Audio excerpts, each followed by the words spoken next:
They had sauna, and in a car that was filling with water. I directed the sequence of them underwater and trying to figure out how to get out. I decided to storyboard it first and not think about the car or the limitations or anything, and just let whatever the right angles would be then dictate how we would do it. And I knew that I had cameras in places that there's no way you could put a camera there. So I called Bobby, our effects supervisor, on a Sunday morning and said, I'm stuck on practical application of the storyboards. And so Bobby came over to the house. We walked around his car. He wanted to get certain shots that were pretty fluid, which meant assembling the inside of the car with huge pieces of glass. What they could do is take the interior portion of a car door, put it up against the glass, so when you're shooting this way, you have glass for the window and the interior portion of the door. But when you're shooting this way, they can take that interior out. You have all glass. You can see through the entire car, and they put an interior portion of the door on this side. We had a car that was on stage at an angle, and it was sealed off so we could pump water into it. And in the background, we had a large tank that was bubbling up so that when we shot through the car, it looked as if it was underwater. We decided that if there's any overflow problems or any other issues that may occur, that we would have a weir. It's like a catch basin. If all the water in the car were to suddenly blow the glass out, it would go in this weir. Every imaginable thing that would make it photographable, comfortable for the cast, repeatable, was all part of Bobby's engineering. It was fantastic.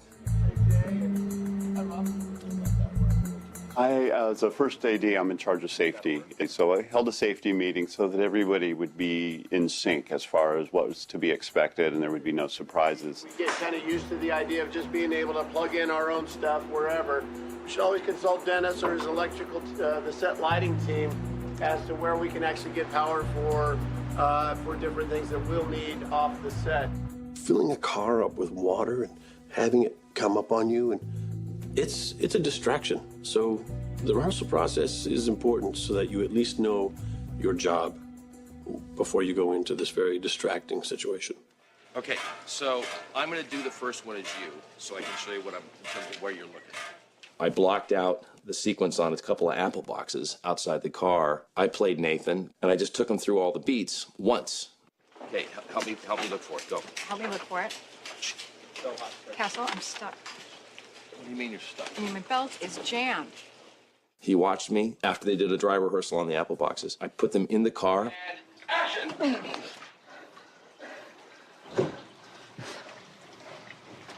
My door's stuck. The window won't open either. I think the electrical is shorted out. We're gonna need something to break the glass. Take one went perfect. And it was the beginning of a very successful day. Try again, Rob. On, if you can hear me. Thank you. They kept pouring in warm water that would slowly take us over. I made little 2.5-inch outlets so I could drain the water out. And I took a 4,000-gallon water truck and huge pool heaters, and I recycled the water through the water truck. Nathan and Stana had to wear wetsuits. As cozy as the water was, it was warm. If you stay in the water for 3 or 4 hours, it doesn't matter if it's warm. As time went on, they would have been freezing. It was actually, in the beginning, too hot. The humidity inside the car was very warm water in the beginning. And by the end of it, it started getting pretty cold because they wanted fresh water in there all the time for us, just for comfort level and just for cleanliness. Castle? Hang on.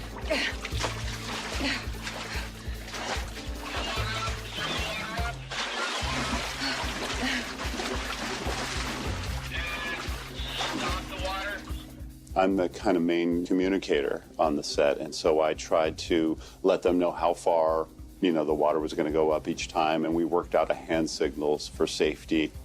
If anyone felt uncomfortable at any point, they could just stand up and we would be fine. Do it again. Ready? And action. Nathan and Stan are very go-getters. They're very game for any of the things that we've thought of. Somebody gave me an iPhone case that was waterproof, and I sat into the water.